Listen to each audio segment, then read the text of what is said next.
Et oui, cela fait maintenant un an que le taux de chômage est reparti à la hausse en France. Bonjour Marie-Cécile. Bonjour David. Marie-Cécile Renaud, rédactrice en chef adjointe au Figaro Économie. C'est la réalité, hein, le chômage ne baisse plus en France. Le point bas, il faut revenir un an en arrière, c'était à 7,1%. Et c'est vrai que c'était l'un des succès, l'un des points forts du premier mandat d'Emmanuel Macron. Et aujourd'hui, la Hmm. machine s'enraye. Oui, alors c'est un vrai sujet d'interrogation et d'inquiétude aussi, hein, il faut le dire.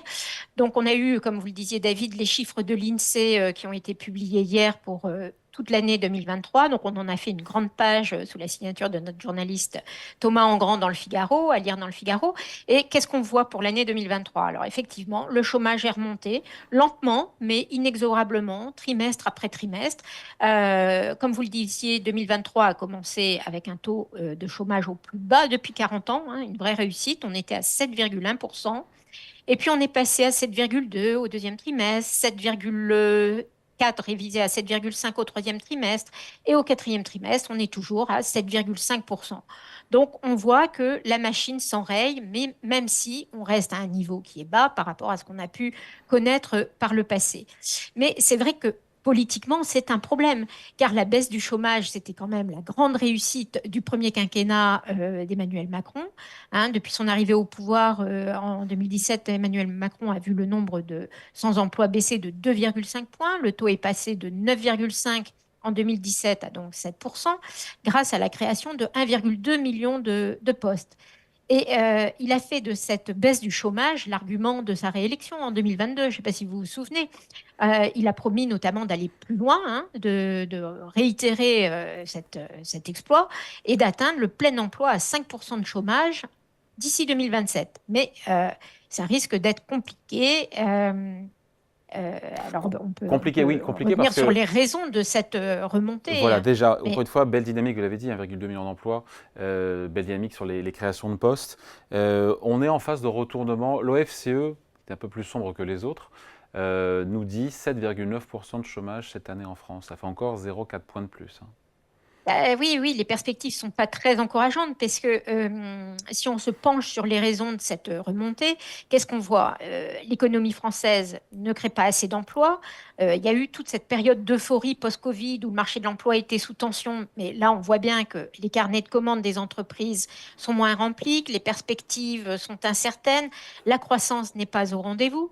Bercy, d'ailleurs, va devoir réviser ses projections de croissance, hein. Ils étaient partis sur 1,4% de croissance en 2024 et on voit bien que le consensus tourne plutôt autour de 0,9, donc il va falloir réviser la croissance.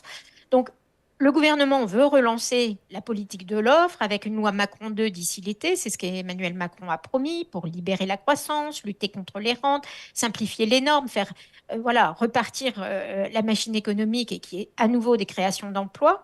Mais bon, bah, ça reste à faire. Et l'autre outil que le gouvernement veut utiliser, c'est aussi remettre les Français au travail, que les Français qui ne travaillent pas assez. Donc resserrer les conditions d'indemnisation, notamment Pardon à l'assurance Marie-Cécile, chômage. je vous coupe, mais il y a déjà eu deux réformes. On avait Marie-Lise Léon, secrétaire générale de la CDT, qui était sur notre plateau la semaine dernière. Elle nous a dit, mais il y a déjà eu deux réformes, Eh oui. 2019 et 2021, de l'assurance chômage. Il faut aller encore plus loin, il faut encore serrer plus la Alors, vis. il y a, comme vous le disiez, hein, il y a déjà eu plusieurs réformes de l'assurance chômage dont le gouvernement dit qu'elles ont participé à cette bonne santé du marché de l'emploi qu'on a connu ces dernières années. Donc, pour mémoire, hein, il y a eu en 2021 l'allongement de la durée de cotisation de 4 à 6 mois pour ouvrir des droits. Donc ça, cette réforme, elle luttait surtout contre le travail saisonnier. Vous savez, pour éviter qu'il y ait des périodes de travail saisonnier entrecoupées de longues périodes de chômage. Et puis après, en 2023, ils ont mis en place ce terme barbare de contracyclicité, c'est-à-dire que les indemnisations chômage sont moins bonnes quand le marché est en plein boom, le système est moins protecteur quand l'économie va bien, et puis il est plus protecteur quand ça va mal et que Bah voilà, justement, le taux de Marie-Cécile, il chômage. serait censé être un peu plus protecteur si le taux de chômage remonte, alors là. Oui, mais Pourquoi alors on veut le serrer taux alors? est à 9%, donc vous voyez, il y a de la Ah, marge quand même, il y a hein. de la Oui, marge, voilà, oui. voilà, le système devient plus dur quand on est sous les 9% du taux de chômage. Donc là, le gouvernement veut utiliser à nouveau ce levier de la réforme de l'assurance chômage pour réitérer, si vous voulez, les bons Ouais. chiffres connus par le passé. Mais ça va être difficile d'aller plus loin parce que, bon, bah, déjà, c'est socialement compliqué. Et puis, bah, plus on avance, plus on s'attaque, on rentre dans le dur. Là, le gouvernement voudrait notamment s'attaquer au taux d'emploi des seniors, hein, dont on sait qu'il est assez faible en France, notamment sur les 60-64 ans. Il n'est qu'à 34%, donc il voudrait le monter à 60%. Vous voyez, le gap est important. Donc ça, c'est tout l'enjeu d'une négociation qui est actuellement en cours sur l'emploi des seniors, hein. Euh, c'est une discussion qui est en cours et qui devrait aboutir à une proposition de loi avant l'été. Mais les syndicats, bien sûr, sont contre, hein. Vous Oui. parliez de Marie-Lise Léon, donc la CFDT est opposée. Et du côté du patronat, il y a une forme de méfiance, hein, que ce soit qu'une nouvelle réforme de l'assurance chômage ne soit l'occasion pour le gouvernement d'aller récupérer les excédents de l'UNEDIC, comme ils ont déjà essayé de le faire sur la réforme, sur le sujet des retraites avec l'Agirc Arrco. Donc il y a une forme de méfiance. En réalité, le patronat voudrait plutôt que le gouvernement, plus qu'une réforme de l'assurance chômage, relance vraiment la politique de l'offre en faisant davantage de baisse d'impôts de production. Après, Euh, il se dit que le président veut aussi des règles plus sévères quand des offres d'emploi sont refusées par un chômeur. Est-ce que c'est nécessaire?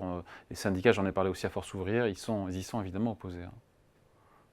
alors, oui, c'est tout l'enjeu de la réforme de France Travail.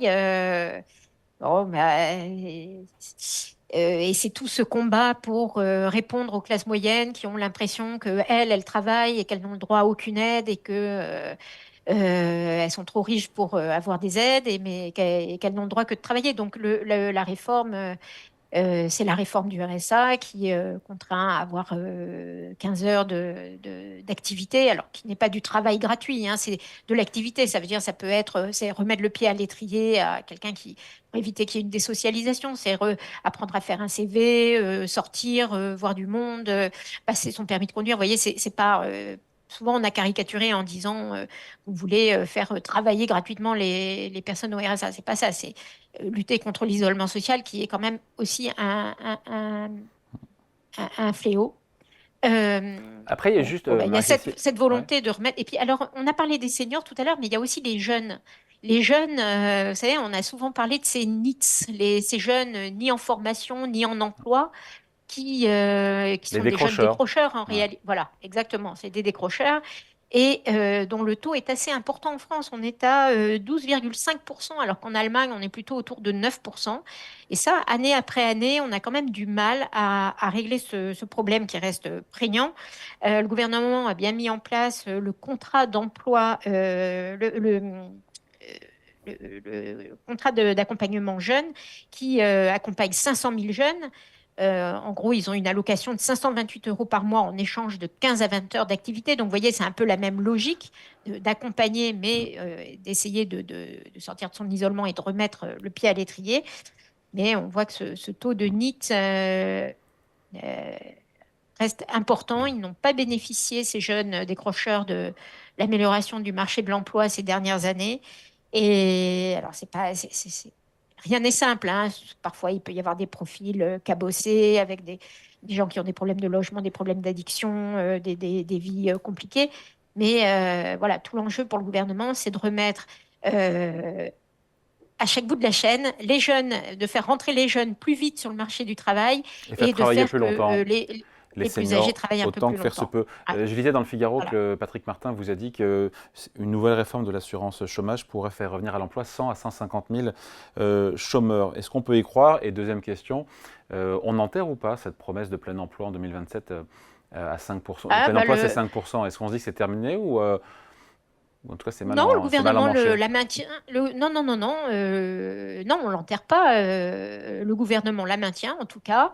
Et donc, ça va être tout l'enjeu des prochains mois, des réformes qui vont arriver. Donc, je vous le redis, il y a cette loi Macron 2 qui est attendue, qui fait référence à la loi Macron 1 de 2015, quand Emmanuel Macron était ministre de l'économie, et qui vise là à libérer la croissance, à lutter contre les rentes, à faciliter la simplification, enfin, à aller plus loin dans la simplification. Donc ça, c'est une première partie. Et il y aura aussi toute des mesures sociales et de nouvelles réformes sur le marché du travail qui, elles, sont attendues plutôt à l'automne. Allez, merci à vos explications. Signée Marie-Cécile Renaud, rédactrice en chef adjointe au Figaro Économie. Merci Marie-Cécile, bonne journée. Merci. Au revoir.